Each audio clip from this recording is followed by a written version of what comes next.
Libra, sit still for a moment before you go any further, because something is already moving in the space around you, and I need you to feel it before I try to put it into words.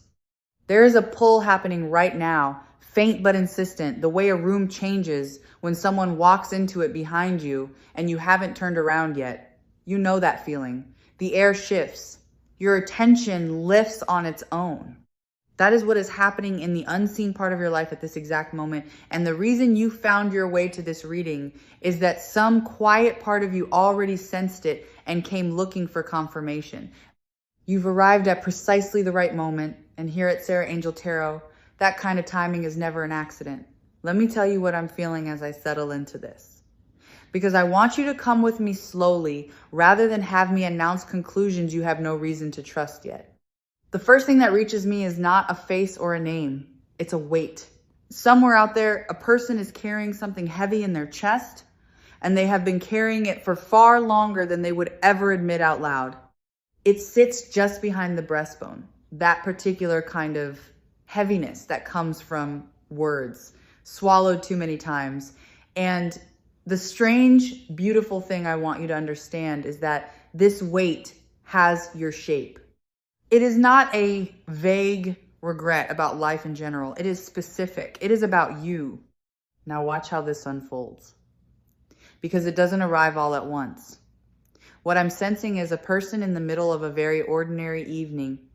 Nothing dramatic is happening around them. There's the low hum of a room, the glow of a screen they aren't really looking at, the kind of quiet that lets thoughts get loud, and into that quiet, your name surfaces. Not because they scheduled it or decided to think of you.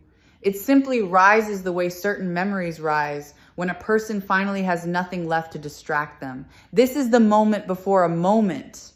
This is the pause right before someone reaches for something they've been avoiding. I want to be careful here because I don't want you to mistake what I'm describing for weakness on their part. And I don't want you to feel any pressure to do anything at all with what I'm telling you. What's happening in them is closer to a thaw than a collapse. There is a difference. A collapse is when someone breaks under pressure and grasps for whatever comfort is nearest. A thaw is slower, and it is honest. It is what happens when something frozen finally warms enough to move again, and everything that was locked underneath begins to loosen. What has been frozen in this person is the truth about how much you mattered, and it is loosening now, and it cannot be refrozen. That's the part they don't know yet. Here is the hidden thing, the part underneath the part. For a long time, this person told themselves a story, and the story went something like this. That what happened between you was smaller than it felt. That time would sand it down to nothing. That moving forward simply meant not looking back. People build these stories to survive their own choices. They are not lies exactly. They are scaffolding. And scaffolding holds right up until the moment the building underneath it is finished settling, and then it comes down because it was never meant to be permanent. The story this person told themselves has finished doing its job, and it is coming down now. And what's revealed behind it is not the tidy nothing they promised themselves. It's you still standing there in their memory, more solid than they expected. Feel how your own body responds as I say this, because your response is information too. If there's a tightening in your throat, if your eyes sting a little, that isn't fragility. That's recognition. Some part of you has been waiting to hear that you weren't imagining the depth of what you shared, that you didn't invent a connection out of loneliness, that the thing you grieved was real and worth grieving. It was real. I need you to have that plainly, without qualification. Whatever doubt crept in during the silence, whatever cruel little voice suggested that maybe it meant more to you than to them, I'm here to tell you that voice was wrong, and the evidence is arriving. Let me show you the shape of what this person has been hiding, because you deserve to understand it rather than just be told it exists.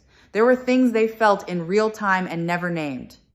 A moment where they looked at you and understood with total clarity that they were in the presence of something rare, and instead of saying so, they changed the subject. A conversation where the honest response rose in their throat and they chose the safe one instead. A goodbye that they treated as casual because treating it as final would have required them to admit what they were losing. These are the confessions, not grand declarations. Small, specific, buried admissions that they have replayed more times than you could guess. And this is where I want to slow the whole reading down, because the word that keeps coming to me is not sorry. It's honesty. What is trying to reach you isn't primarily an apology. An apology is about the past. What's moving towards you is something that lives in the present tense. A person finally willing to be truthful about what they know and have always known. There's a version of a return that is just guilt looking for relief, and it burns out fast because guilt is exhausting to sustain. But there's another version, rarer, where a person comes back not to be forgiven but to stop pretending, and that kind lasts because truth doesn't require energy to maintain. It only requires courage to begin. Consider what the silence actually was, because I think you've been carrying an interpretation of it that was never accurate. You may have read the quiet as indifference, as proof that you were forgettable. But silence is one of the most misread things in all of human connection, and here is what I'm being shown about theirs. It wasn't the silence of someone who felt nothing. It was the silence of someone who felt too much and had no framework for it. There are people who go quiet precisely because the feeling is too large to fit into the small, ordinary words they have available, and rather than say it badly, they say nothing, and then the nothing calcifies, and they don't know how to break it. Their silence wasn't your unimportance. It was their overwhelm wearing a mask. I want you to notice something about the direction of this whole story, because it matters more than any single detail. Everything I'm sensing points one way, toward you. The heaviness in their chest points toward you. The name that surfaces in the quiet is yours.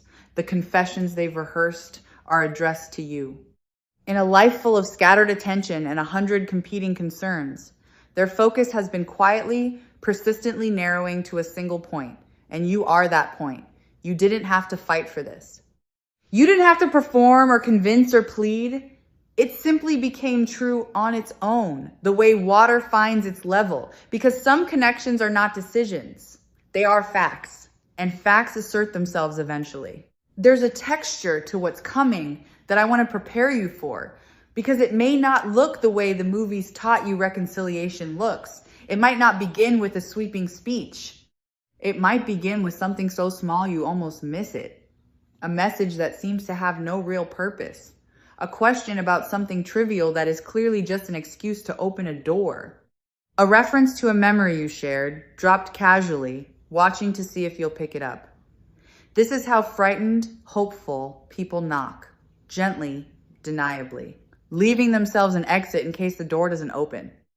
And I'm telling you this so that you recognize it for what it is instead of dismissing it as nothing, because underneath that small, trembling gesture is everything they've been unable to say directly. There's an object I keep being shown, something ordinary that has quietly become a keeper of memory for them. It might be a place they've been avoiding because you're woven into it, a route they no longer take, a song they skip, a corner of a room where a certain conversation once happened. Avoidance like that is not the behavior of someone who has moved on. You don't build careful detours around things that no longer matter to you. You build them around things that still hold power, things that catch in your throat if you get too close. Every detour they've been quietly making is a small monument to how present you still are. And lately, those detours have been getting harder to sustain because the very thing they've been steering around is the thing they've started to want to walk straight toward. This is exactly the kind of quiet turning point that the reading shared through Sarah Angel Tarot exists to illuminate the moment before, the shift you can feel before you can see it. And I want to use this pause to turn the light toward you for a while. Because so far I've been describing them and you are not a supporting character in your own reading. You are the center of it. So let me tell you what I sense about where you actually stand, which may surprise you. You are not the same person who was hurt. That's the thing they don't fully understand yet. And it's the thing you may be underestimating about yourself. During the silence while they were freezing and you were waiting, you were also becoming. You did the harder, less visible work of surviving something and metabolizing it. You learned to sit with a question that had no answer. You learned to hold your own hand in the dark. You built a version of yourself that no longer depends on their return for its stability. And that version of you is the one they're about to encounter. And it is far more magnetic than the one they left, precisely because it isn't reaching for them anymore. Understand the strange mechanics of what happened there, because they're worth knowing. When you stopped waiting, something changed in the invisible field between you. Waiting has a frequency. It reaches out, it strains, it fills the space with a kind of pleading, even when no words are sent. And people, even people who love you, tend to pull back from that reach, not out of cruelty, but out of a nervous system's instinct to protect its own freedom. But when you finally release the reaching, when you turned your attention back to your own life and let them go, the strain vanished. And into that clean, open space, they could finally feel the truth of what they'd lost without feeling cornered by it. Your letting go didn't push them away. It's precisely what let them come close. So here is a truth I want you to hold with both hands. Their return, when it comes, is not the thing that heals you. You already began healing when you chose to live rather than wait. What their return offers is not repair. It's recognition. It's the universe circling back to hand you evidence of something you were brave enough to believe in, even when you had no proof. The healing was your own doing. The confession is simply confirmation that your instincts were sound, that your heart was not foolish, that the love you felt was answered even when the answer was too scared to speak. Let me name something about power, because I don't want you to walk into this moment misunderstanding where you stand. There is a very old, very tired idea that the person who returns holds every advantage, that they are doing you a kindness by coming back, that you should be grateful and quick to smooth everything over. Release that idea entirely. The one who comes back carrying confessions is not the one in the seat of power. You are. Not power in the sense of leverage to punish, but the deeper kind, the sovereignty of a person who has options, who has healed, who no longer needs the outcome to go any particular way in order to be whole. You get to choose how much of your heart to open and how quickly, and that choice is yours alone, and no amount of their tears removes it from your hands. And I want to be honest with you about the tears, because the title that brought you here spoke of tears and confession, and I don't want to let that image go by without telling you what it truly signifies. When a person who has held themselves rigid for a long time finally cries, it is not a performance, and it is not a bid for pity. It is the body doing what the mind couldn't. It is the physical release of everything that was held. Tears like that are the sound of scaffolding coming down, of a story finally told, of a truth that refused to stay buried any longer. If you witness it, don't read it as manipulation and don't read it as pressure to respond a certain way. Read it as proof that the feeling underneath was always genuine, and then decide from your own center what you want to do with that proof. Now, I want to take you somewhere gentler for a moment, into the part of this that is purely for you, regardless of what anyone else does. Because I would be doing you a disservice if I made your entire peace depend on their arrival. So let's set them aside briefly and speak only about you. There is a softness returning to you that the hard season pressed out of you for a while. Can you feel it beginning to come back? The capacity to be delighted by small things, the willingness to hope without bracing for disappointment, the quiet confidence that doesn't announce itself but simply lives in the way you carry your shoulders. This is yours. It was earned. And it would still be yours even in a world where no one ever came back at all, which is exactly why it makes you so ready for the world where someone does. There's a particular grace in the way life is arranging this for you, and I want you to see the artistry of it. It waited until you were strong enough to receive it without losing yourself. If the confession had come while you were still raw, still desperate, still willing to accept crumbs, you might have grabbed it and rebuilt something fragile on an unhealed foundation. But life, in its patience, held the moment back until you had done your growing, so that when the truth finally arrives, you can meet it standing up straight. That timing is not a delay you were being punished with. It was a protection you didn't know you were being given. Let me return to the person for a moment. because there's more surfacing, and I don't want to leave it unsaid. What they're preparing to confess isn't only about you and them as a pair. Part of what they've realized is about themselves. They've had to face the fact that they were a person who let fear make their decisions, who chose comfort over honesty, who mistook avoidance for peace. Coming back to you requires them to admit that to themselves first, and that's the harder confession, the private one that no one else will ever hear. They are, in their own quiet way, growing too. The version of them that reaches for you now is a version that has had to become braver, more honest, more willing to risk embarrassment for the sake of truth. That's not nothing. That's a real change in a real person. I keep being drawn back to the specificity of what they've held, so let me give you a little more of it, because generalities are easy to dismiss and specifics are harder to ignore. There is something they never told you about the way you made them feel seen. Some ordinary moment where you understood them without them having to explain, and it startled them and it frightened them a little because being known is intimate in a way that being wanted is not. Being wanted is flattering, being known is vulnerable, and you knew them, and they've spent the silence realizing how rare that was and how carelessly they treated it. And part of what's rising in them now is the ache of having been truly understood by someone and having failed to hold on to it. Notice how the whole architecture of this is built on truth rather than fantasy, and let that reassure you. I'm not describing a fairy tale where everything is perfect and no one has to do any real work. I'm describing something better and more durable, which is two people arriving at honesty. What makes this hopeful isn't that the past is being erased. It's that the truth is being told at last, and truth is the only ground solid enough to build anything lasting on.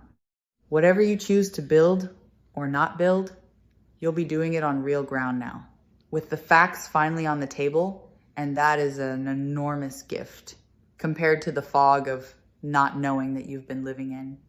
I want to speak to the doubt that I know is still sitting in you, the small voice asking whether any of this is real or whether you're just hoping. That voice deserves an answer rather than dismissal. Here's the answer. The fact that you can still feel the pull of this connection after everything, after the silence and the doubt and the effort of moving on, is itself the evidence. Connections that were never real fade cleanly and leave no residue. The ones that were real leave a low, persistent hum that you can feel even when you've decided to stop listening. You've been feeling that hum. It's not delusion. It's the connection announcing that it was never actually severed, only paused, and paused things can resume. Let me widen the lens for a moment and talk about what this whole experience has taught you, because there's a wisdom you've earned that will outlast this particular story. You've learned that you can survive uncertainty. That's not small. So many people are ruled entirely by their need for certainty, and it makes them frantic and controlling and unable to rest.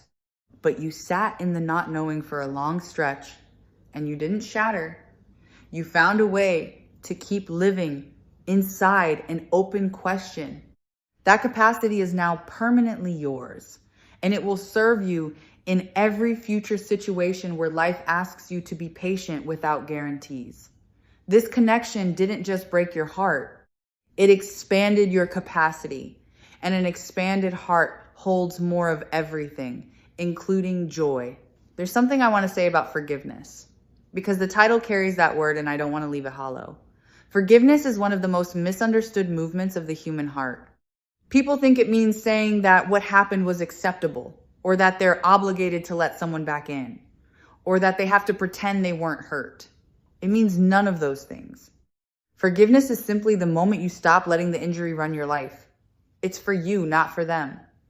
You can forgive someone completely and still choose distance. You can forgive them and choose closeness.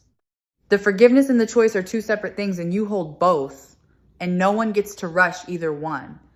When the confession comes, you don't owe anyone an instant decision. You're allowed to receive it, feel it fully, and take all the time your heart requires. I want to describe the atmosphere I sense gathering around your near future, because it has a quality I don't want you to miss. It's warm.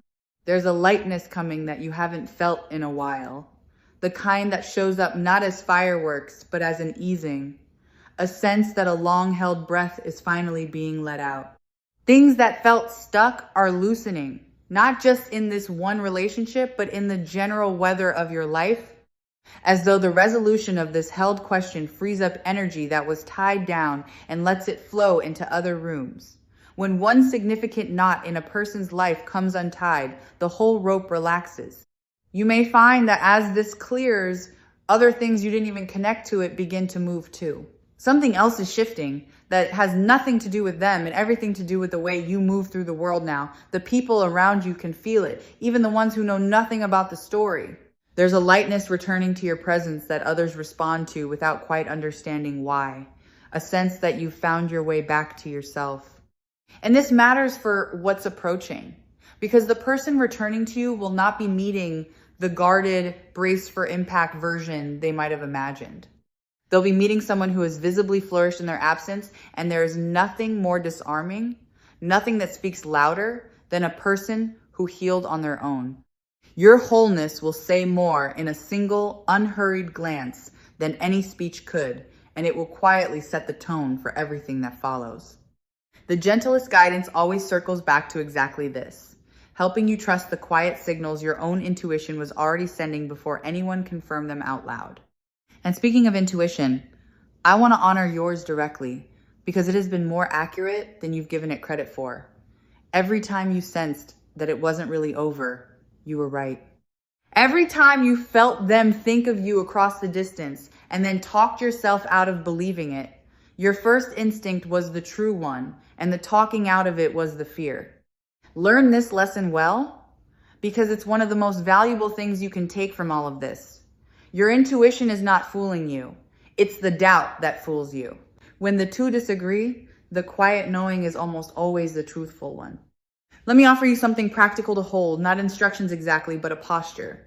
When the moment arrives, whatever form it takes, I want you to receive it from your center rather than from your wound.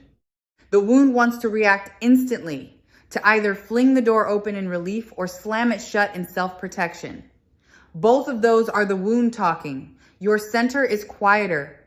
Your center can hear what's actually being said, can feel whether the person in front of you has truly changed, can take its time. So when it comes, breathe first. Let the first wave of feeling pass through you without acting on it. Then respond from the steady place, the one you built during all those months of standing on your own. That steady place will not steer you wrong. There's a tenderness I feel toward the version of you that almost gave up, and I want to speak to them for a second. Because there were nights, weren't there, when you decided this was foolish, when you told yourself to stop hoping, when you tried to force your heart to close the file and move on completely? That version of you was doing their best with the information they had. Don't be hard on them. They were protecting you.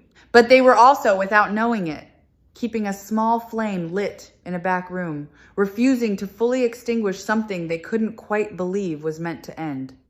That refusal, which felt like weakness, turns out to have been wisdom.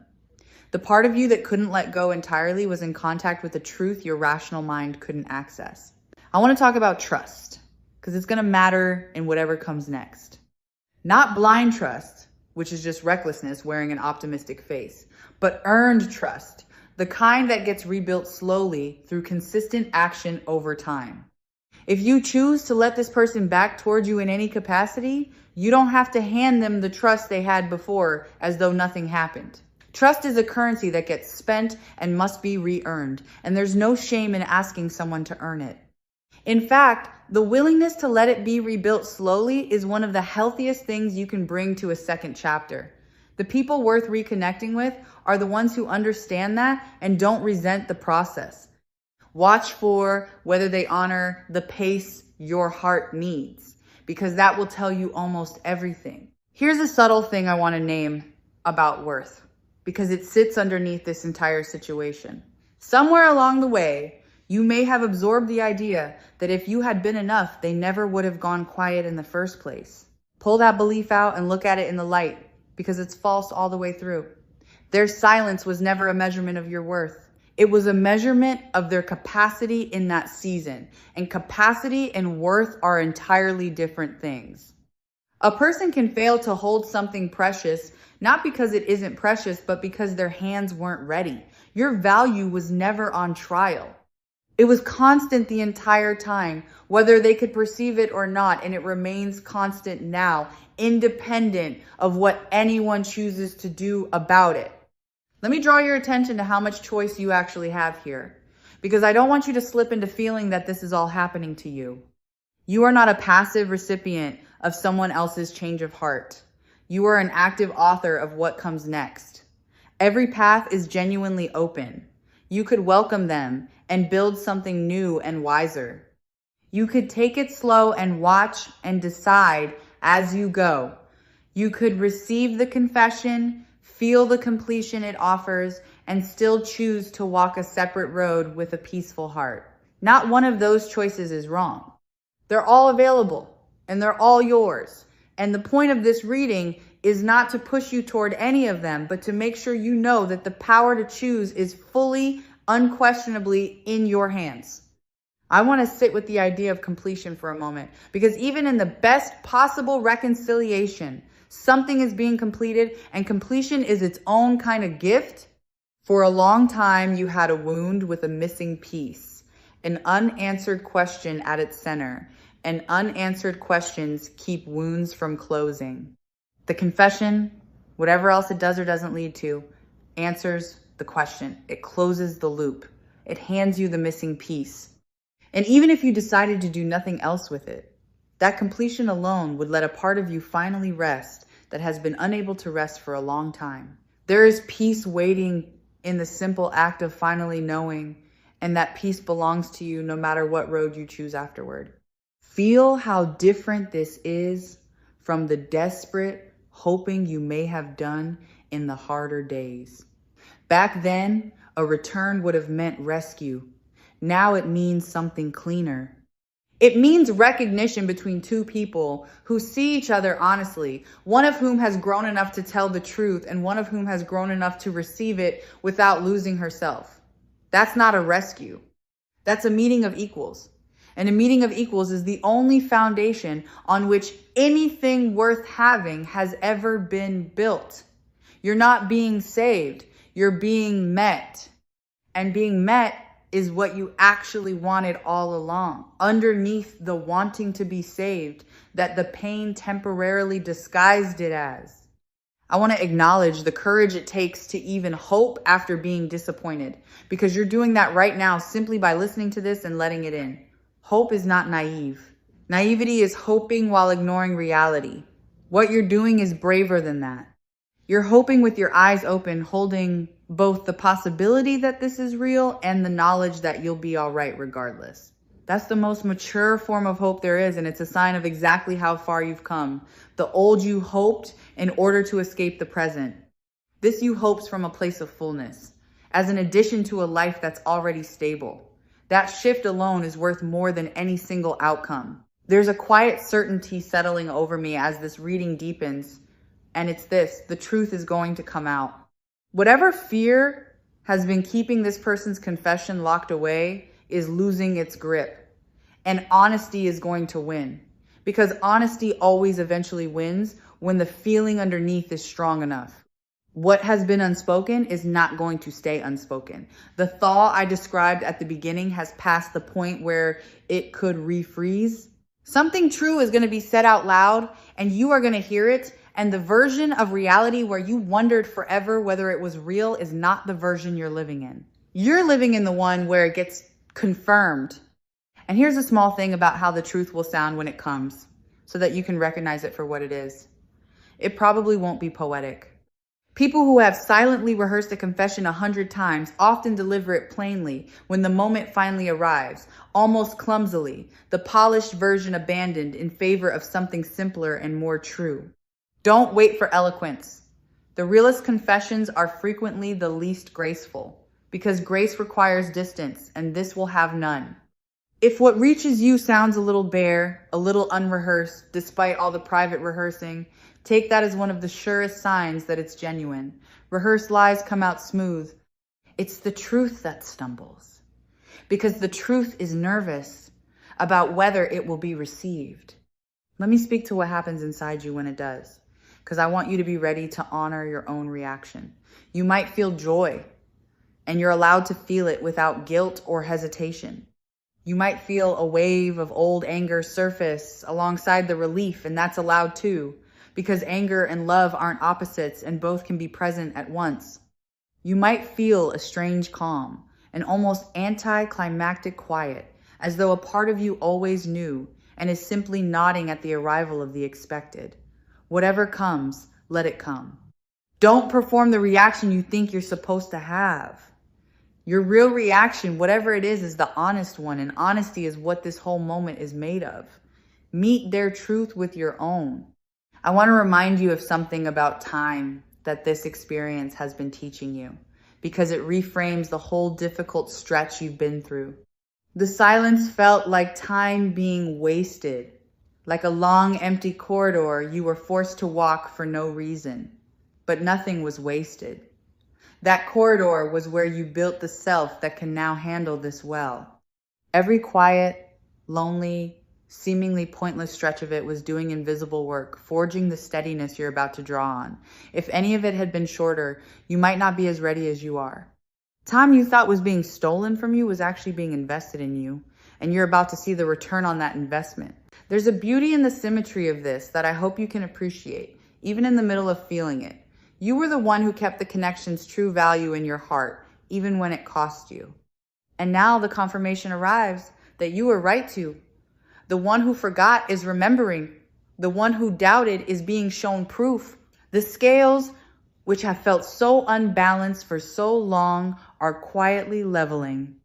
This is what it looks like when a heart's patience is honored, when the universe circles back to say, you weren't foolish, you weren't imagining it. The thing you protected was worth protecting. Let yourself receive that vindication gently. You don't have to be triumphant about it. You can simply let it settle in as a quiet, warm confirmation that your heart knew what it was doing. As this reading begins to close, I want to leave you standing in your own strength rather than watching the horizon for someone else's arrival. Because the deepest truth here is not about them at all. It's about the fact that you became someone who could weather this, hold your worth through the silence, and arrive at this moment intact and even expanded. Whatever knocks on your door, you are the sovereign of what happens next. You get to choose from wholeness rather than from lack. And choosing from wholeness is the surest way there is to a good outcome. Trust the steadiness you built. It was hard won, and it will not fail you now. Carry this with you as you go. The thing you hoped for was never as far away as the silence made it feel, and the you who receives it is stronger than the you who first longed for it. Whenever you feel that quiet pull to return to your own center and listen to what your intuition already knows, the guidance offered through Sarah Angel Tarot will be right here, holding the light steady for you. Go gently now. Something true is on its way to you, and you are more than ready to meet it. Breathe, stay soft, and let the good thing come.